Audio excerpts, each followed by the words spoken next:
1A. Maybe I don't. You don't have this number. It's second source that you have.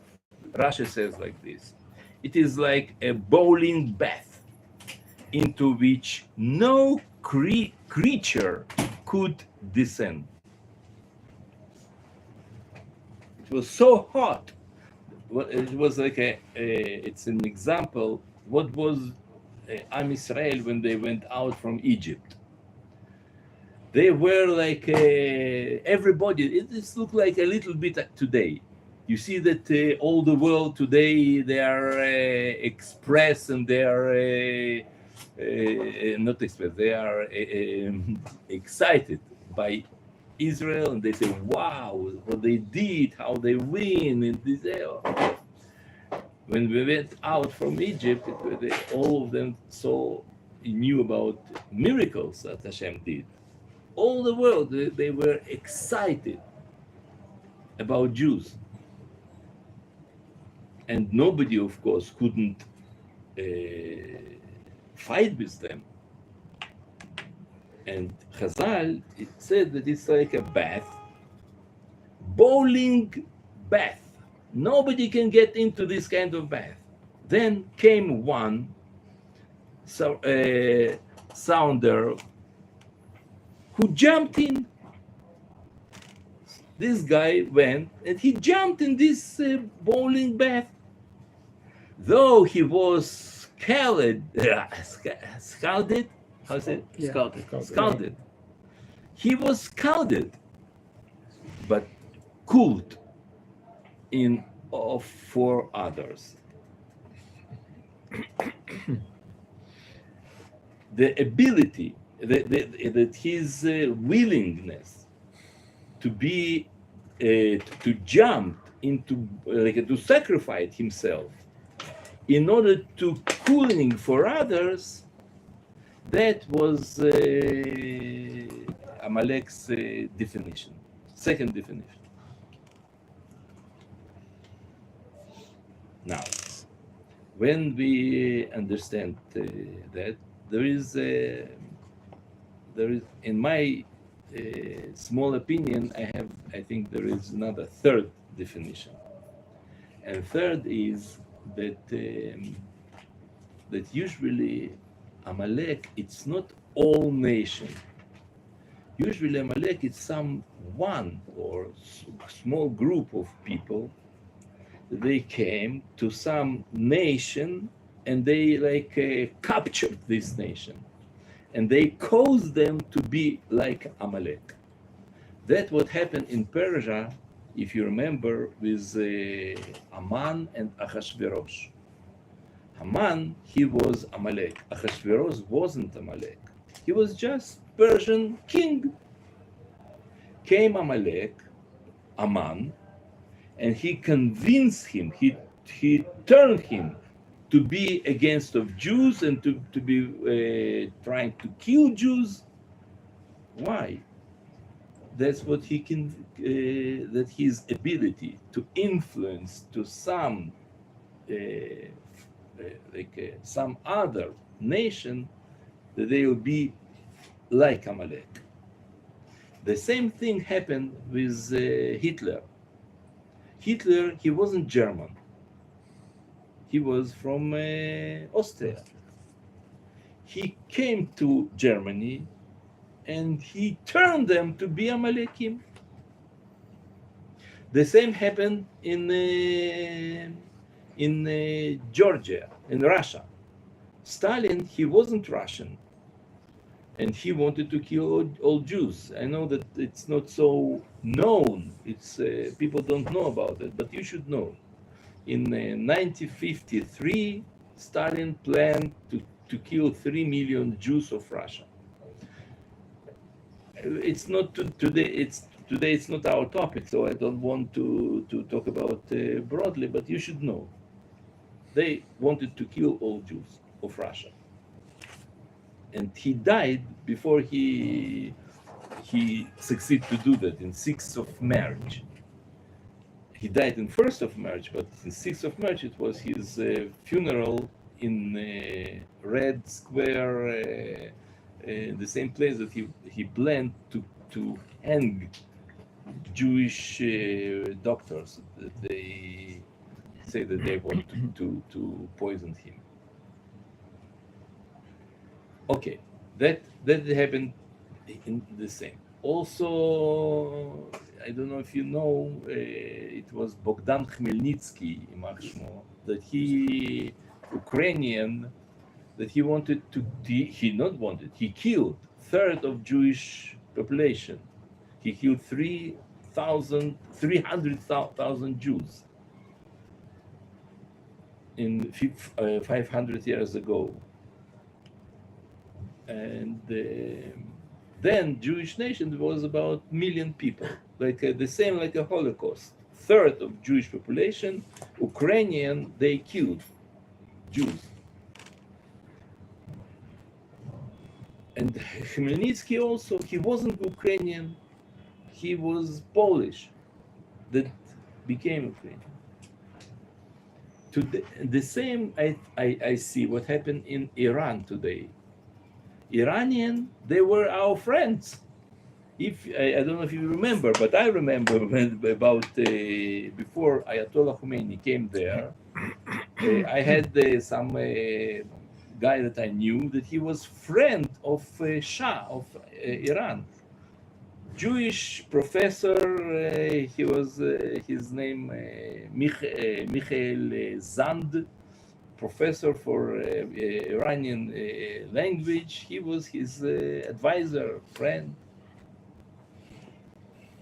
We have very close connection with Iran about 48 years ago, approximately.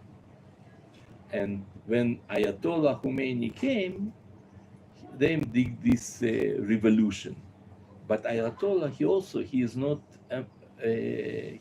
Iranian. He's not Persian.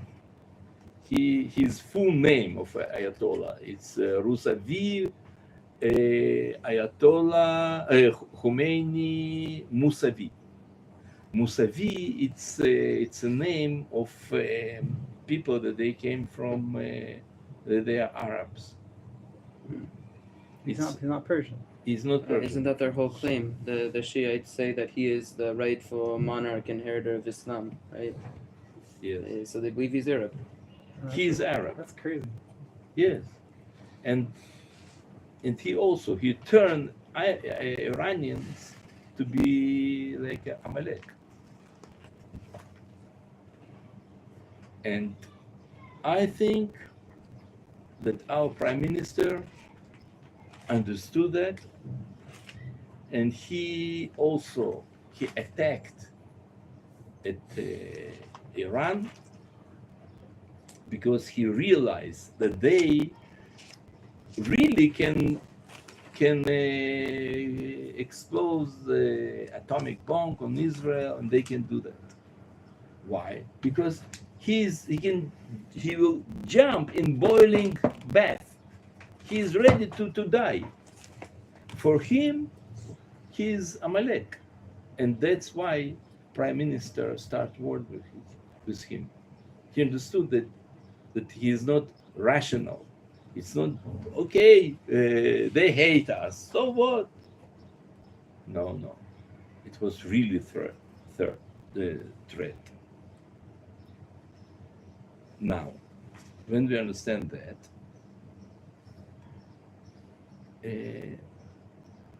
how is the name of Khomeini? Musavi. Musavi. This is his name. Musavi. This is. Now, when we understand that, we have to ask ourselves what happened to us today after all that happened. Okay, now we understand what happened. It's like a war for holy war. We fight against Amalekim. And there is a Gemara in Masechet Sanhedrin that says there are three things that we have to do when we come to Israel. First, it's to establish Jewish state, to have a kingdom. Second, it's fight with Amalekim. And third, to build temple. Now, when I ask, when I see if we are how far we are from building temple, third temple, I see that there is mitzvah that calls tzipita liyeshua.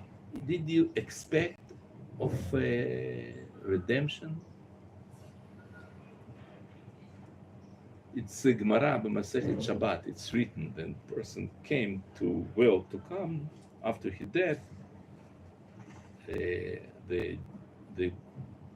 God asked him 6 questions, and first question it's did you expect for redemption? Of course, everybody expect. We are tzipita liyeshua. We are waiting for exile for Mashiach. Of course, yes, but it's not. This is the question. The question is if you are. It's not just you waiting for passive waiting. To tzipita liyeshua, it's when if you knew how to analyze what happened to you and to understand according to these small events what really going on with you, not what happened to you, but what really happened to you. It's a big difference. And how you can know what's really happened to you to expect to this redemption? It's by those small things, like this Russian general. He said, well, price of meat go down, so it means that they prefer for war. The same thing happened to us today. We have to look for where we are now. What happened to us, really? And in order to understand that, I want to tell you about some play that wrote Belgian author Maurice Maeterlinck. Once I told you this story, but I'll tell you again. Maurice Maeterlinck, he lived about 120 years ago, and he belonged to stream that called in art, it called symbolism, and he wrote the play that called Blind. Blind, it's a group of people that they came to some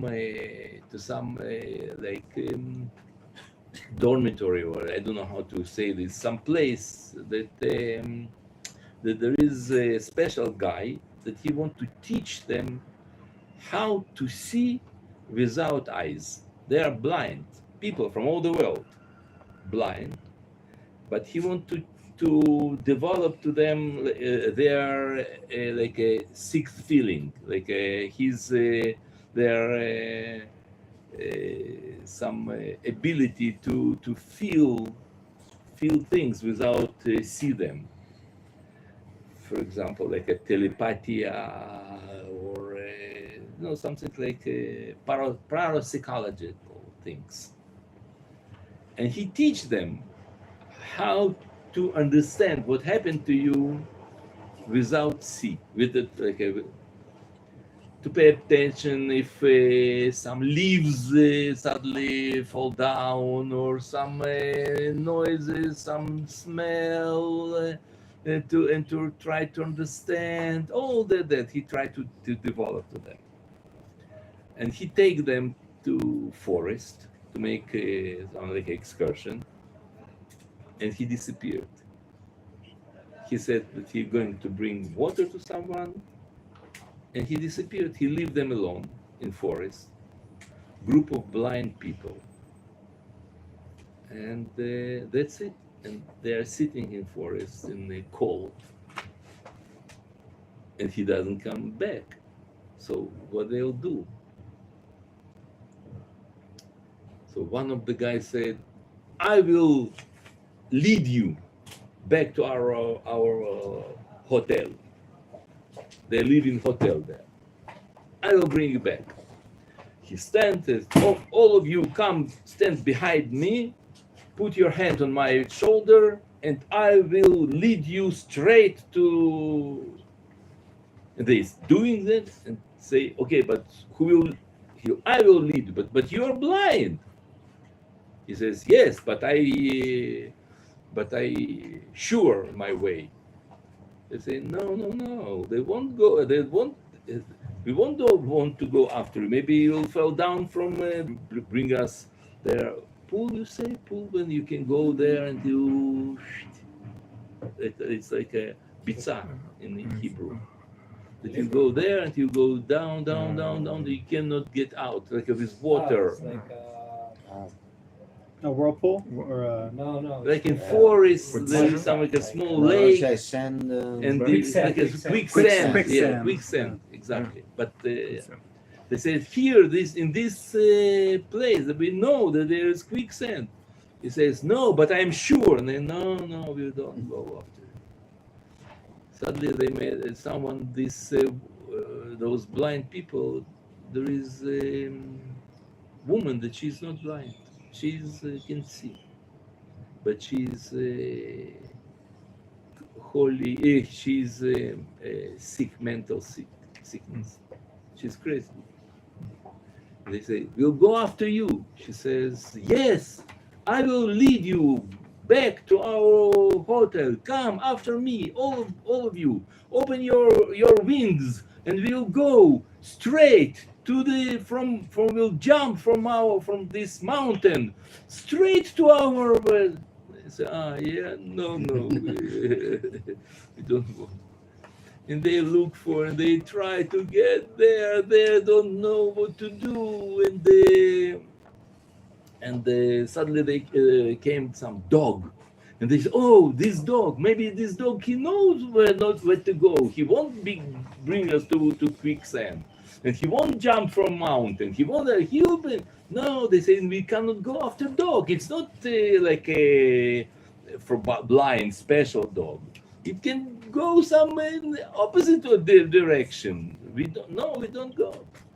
And they look for, and suddenly they all play. Huh? It's like an hour and a half, approximately 2 hours. They are look for their way, and in the end,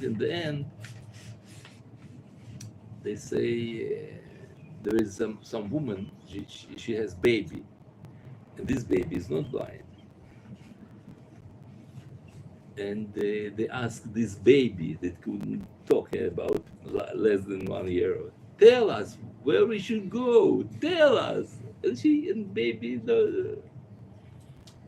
and suddenly one of these guys says, I think I understand why he leave us here alone. In order that we will develop our feelings. And I want to. We all the time when he told us that, we denied it, we laughed at him, we didn't believe in it, we were skeptical, but now we have no chance. We have to open our spiritual eyes. And he says, and I feel that we are in a gate of this hotel.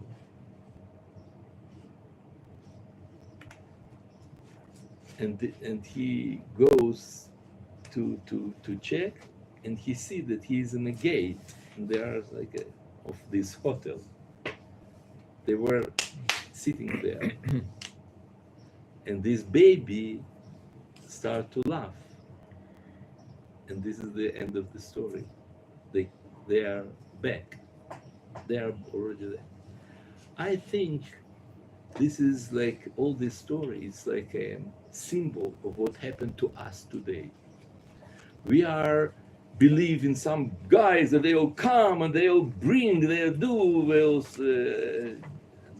we don't believe them. They are leftist people that they are say, yes, we'll make peace with our friends, with our Arabs, we'll give all our lands to them and they will love us back. It's like a crazy girl that she wants to jump from a mountain. Or maybe some our instincts, like a dog, like an animal. Nothing help us. We have to open our eyes and to see that we are already in gate of Mashiach, Beit HaMikdash. We are sitting almost close to Beit HaMikdash. We have to open our eyes and to know what happened to us. We are very, very close. Nobody see that. But this war that all Israel, they are talk about there's something like God, and the prime minister talk about God, and they believe, and suddenly it's everything suddenly. I think it shows us that we're not inside yet, but we are in gate. And this is the story.